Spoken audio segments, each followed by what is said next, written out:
Morning, Mike. So, who were they? What did they want and what did they get? Well, Mike, we can't say who they are. And I'm not 100% what they want or what they've got. But what I do know is that I think the game was up quicker than they expected, simply because information that I knew could only come from one source was fed back to me from Europe.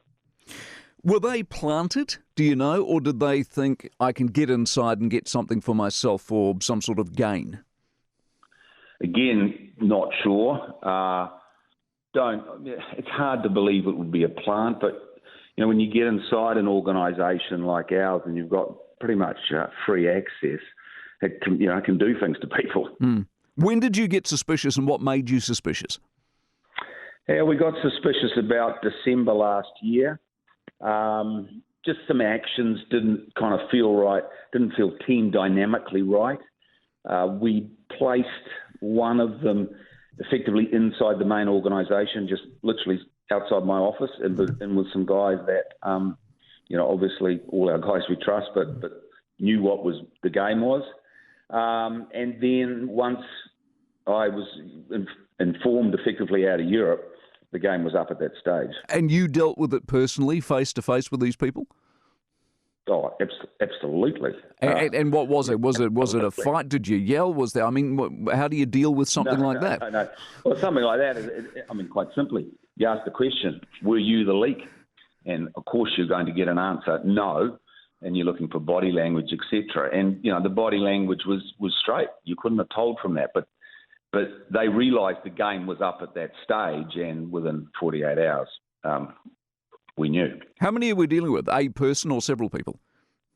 No, I don't. Again, Mike, I'm not trying to be evasive, but it's probably not reasonable to say that. But we're not dealing with a single person here. Okay. Is there legal action pending because of this? Well, obviously it's in the hands of the lawyers, and we've spent a number of days with lawyers just looking at all the different angles. I think that really depends on what happens next.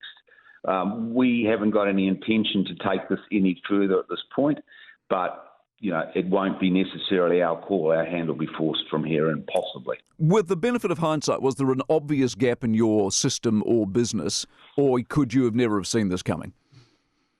Well, we've got over 100 people on the ground within the team. Now, to be really clear, this has nothing to do effectively with the team. It's with the event. But the event is housed in the same building. Yep. Maybe in hindsight, that's not the right way to do it. However, in a million years, you couldn't expect this was happening. And everybody else is straight as a die and here to hold on to the America's Cup. So if there's a failing, it would simply be that probably we shouldn't have housed the two together.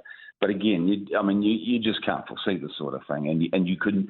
You don't want to believe it until you have proof that it's true. Part of the reportage is it had something to do with, in part, something to do with your race car and shipping to Australia. So was it aimed at you, or was it aimed at the team and the event? Well, I think it's a bit of both. That was one of the more unbelievable ones. I just simply went to the computer and pulled down the receipt and the invoice for going to Australia to race last year. It's quite bizarre, actually, when you think about it. So I think both. If you aim it at me, you aim it at the team. You can't pull the two apart, and you aim it then at the organisation of the team itself, not just the event. But look, the bottom line is it's solved. We've done it. We've sorted it. We've had nothing but help from the government. They've been brilliant through this, through the process. And we've just got to finish that process off and, get some new people in and get on with it. Good. And on the upside, American Magic has arrived? Yeah, they're here. They're pulling the boat out of the race boat, or the first race boat out of the ship today, bring it to the dock. We'll be interested in that. And we're out sailing into our big boat for the first day since it went on its round the world tour to nowhere. So all positive, all going forward.